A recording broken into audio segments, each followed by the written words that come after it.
ઉપર કોઈ નહીં પાંચ વિષયોમાં પાંચ વિષય એટલે ઓખ ઓખ જ્ઞાનેન્દ્રિયથી જોવું ચાહે મંદિર જોવું મંદિરમાં મૂર્તિ જોવી પુસ્તકો જોવો અક્ષરો જોવો મહેલ જોવો ભવન જોવો બગીચા જોવો આકાશ જોવો પાતાળ જોવો બધું જોવું જોવું અને આપણા બનાયેલા દેવતાઓ નક્કી કરીને જોવા રૂપો જોવો એમ જોવું અને સંતોએ કીધું કે જે ચોબડાની હોય તે દેખાય છે એ નાશવંત છે આજે નહીં તો કાલે પણ એનો નાશ છે એ શાશ્વત નથી અને એની અંદર જીવાત્મા એટલો બધો લોભાઈ દીધો છે કોને આવું કરી હું આવું કરી નાખું એમ કરતો કરતો પૂરા શ્વાસ જે કરવાનું છે રહી જાય છે બીજું બીજું ગોઠવ્યું બીજું કાન એવો ગોઠવ્યો છે એની અંદર શબ્દ રામાયણ હોબરો ગીતા હોબરો બાઇબલ હોબરો કે તમે કથા હોબરો કે ભજન હોબરો કે ગાયો હોબરો કે નિંદ્યા હોબરો પણ આખું જીવન જન્મ્યા ત્યાં તાર બધી બોલો બાંધું હોબર્યું મોય હોબર્યું એક શબ્દે મોય હોબર્યો જન્મ્યા ત્યાં તાર બધી વૈશેથી બહાર જોયું કોઈ મોય દેખવાનું ના ગંધ સુંઘવું એટલે કોઈ પણ સુંગંધ એ નાક દ્વારા એની અંદર હારા હારા સુવાસમાં હારી હારી બધી કોઈ સુવાસ કોઈ પણ પ્રકારની ગંધ બહારની બહારથી જ આવે ગંધ અંદરની નહીં પણ અંદર ફૂલ ખીલેલું એની સુવાસ પણ છે એનું રૂપ પણ છે એક ચોપડી આ ચોપડી એવી મૂકી છે કે સ્પર્શ એકબીજાનો સ્પર્શ ના એકબીજાનો સ્પર્શ એની અંદર સંસાર સમાજ ચાલે સ્પર્શ કરવો ચોપડીના સ્પર્શમાં એકબીજાનું ટચિંગ અડવું ચોપડું અડવું એકબીજાને એની અંદર આખું જગત જીવાત્મા ભૂલો પડેલો ગજે ચોપડું છે ગંધા બે દાડા જો મયથી ખસી જો તો બે દાડે તો ગંધી મારો ગંધ મારો રવાય ને એને વાત ભરી એને સ્પર્શ કરવા બીજું કોઈ નહીં એમાં ખાલી સ્પર્શ શબ્દ સ્પર્શ રૂપ અને રસ અને ગંધ આ પોચે પોચ વિષયો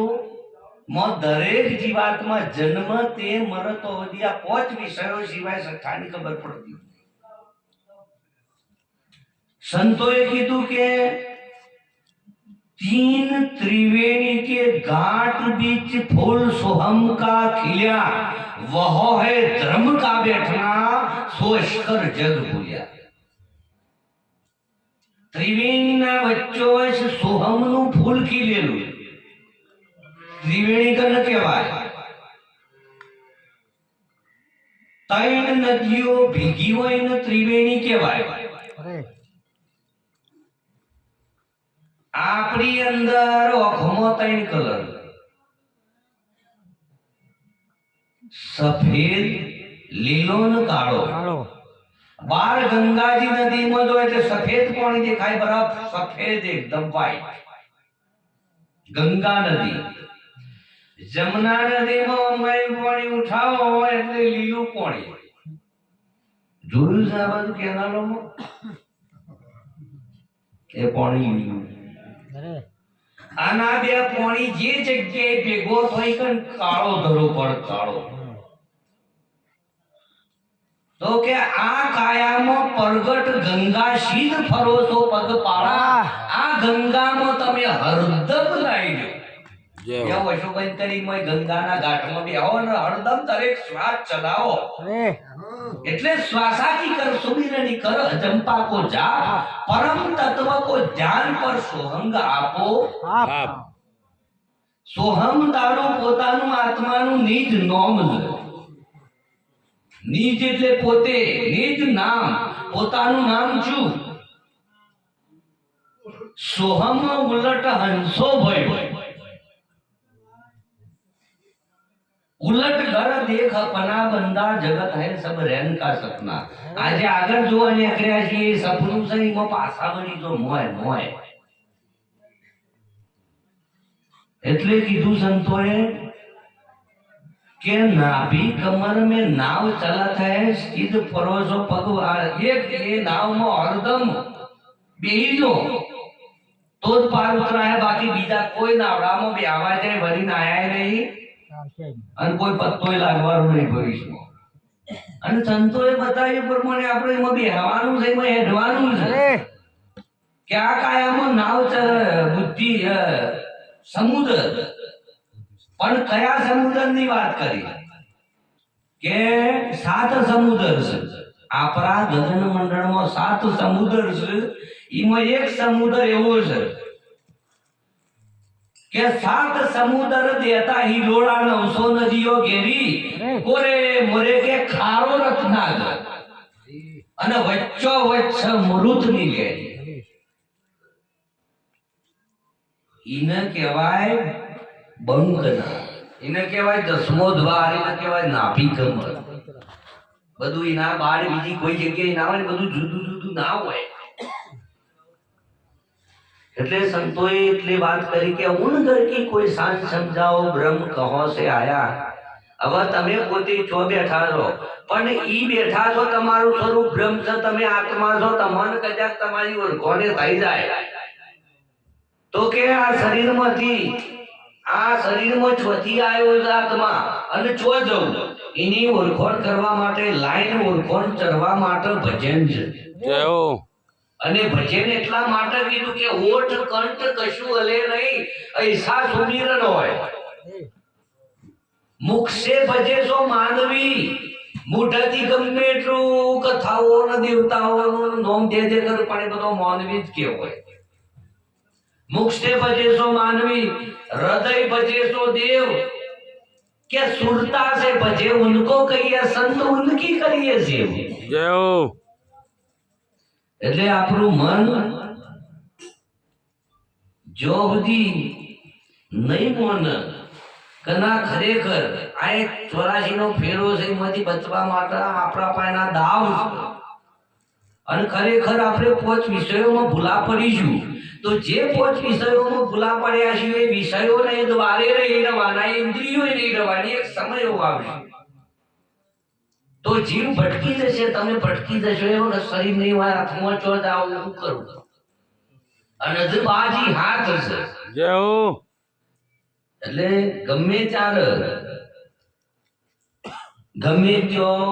જન્મી ગમે ત્યારે ગમે ત્યો મરી જવા માટે મોણોનો જન્મ નહીં મળ્યો કોક કરીને જો તમે કોક ને કોક કરો કે જેનાથી મોણો જન્મનો આપણો આયો સાર્થક થાય કોઈ 100% ના થાય તો 80-70% થાય હુંય ખોટું પણ તમે કે સોળો બનાવટી વાતો આવું મારા પ્રભુને નહીં પોહાતું એટલે બનાવટી વાતો છોડી દઈ અને સંતોએ કીધું છે કે ઢીંગલા રમત નહીં રમણા સાધુભાઈ ઢીંગલા રમત નહીં રમણા કોઈ સંત દેખીને નમણા સાધુભાઈ ઢીંગલા રમત નહીં રમણા કે ડાબી બાજુ કે ચંદ્ર ચાલે છે અને ભણ ચાલે છે જમણા આ બે ભીગી મણ તો એને કહીએ શું ખમણા સાધુભાઈ ઢીંગલા રમત નહીં રમણા આ બે નકોરોમાં હરખો પવન ના ચાલે અને હરખો ચાલે આ નાળીમાં ચાલતો હોય ડાબી બાજુ ચાલતો ડાબીમાંથી જમણી બાજુ જવાની તૈયારી હોય અને બેમાં વિલોવિલ થોડી ક્ષણો માટે થાય એ વખત તમારી અંદર ઉપર બે ઓખોના બંધ કરો એટલે જેટલા તમે બેઠા છો તમારા આગળ એક દ્વાર ખુલ્લો ઉલ પર જેને કહેવાય બંકનાર અને તો થાય બંકનારમાં પ્રકાશ હોય કે બંકનારના નાવનગરમાં નૂર ધરે अपरंपार नूर भरे क्या करोड़ों सूर्य शर्मावे ऐसा नूर भरिया તમારું પોતાનું સ્વરૂપ તમે જોઈ લો નહીં જો તો કોઈનું કોઈ જવાનું નહીં પણ જ્યારે જન્મો વારંવાર અલગ અલગ યોનિઓમાં અલગ અલગ અવતારોમાં ભટકવું પડશે એટલે જીવાત્માનું બહુ અસંખ્ય જન્મો લાગી જશે તો માણસનો ફેર જન્મ લેવા માટે અને દાવ આવી ગયો છે તે આયા છે મન તમે પૂરું કરવાનું કરતો નથી એવું ના જો કે આપણે માણસ થઈ તો આપણે હાથમાં જ બધું ને આપણે મન ફાવે કરીએ એવું નહીં એટલે કોઈનું જોર ચાલ્યું નહીં, મોત આગળ દરેકનું મૃત્યુનો સમય આવશે. એ સમય આવે ના પહેલો તમે એવા ઘરમાં દાખલ કરો થઈ જાય એવું ઘર ખોરી કાઢો કે અધરે અમર ઘર પાયા, સાધુભાઈ અધર અમર ઘર પાયા, એવા અધર અમર ઘરની ઓળખાણ કરી લે કે જો કદી જન્મમાં મરવાનું આવતું નથી, જો જન્મો આવતા નથી, જો આવો ફંદો જ નહીં. પણ એ જો જન્મ ફેર ના લેવો હોય તો આપણું શરીર જેનાથી બન્યું બીજમાંથી બન્યું. આ શરીર આમાંથી બને બીજમાંથી. તો એ બીજને તમે પારી દો, એ બીજને તમે પારો અગ્નિમાં સળગાઈ દો, બીજ હરગી જાય એટલે કોઈ દાડો ઉગશે નહીં. એટલે બીજને હરગાવવા માટે સંતોએ શોણ બતાવી કે ऐसी आग लगी गगन में भारी, ऐसी आग लगी गगन में भारी, ब्रह्मा जल गया, विष्णु जल गया, शंकर जटाधारी, ऐसी आग लगी गगन में भारी. એવી બ્રહ્મ અગ્નિ જાગૃત થાય. શની થાય? ભજનની. તાણે બીજ બરન પશુ ઉગવાનું હતું નહીં ને 84 ના આવે. જેમ આપણે પાસે નિયમ દાતા નો અમર ગુના ચોથો બધા વિનાય નો મથી આપ્યા દાચી નો ઓમ થયું એવું બાર એમ કે આપણ મોય આ દેખાય છે રૂપ ગુણ નો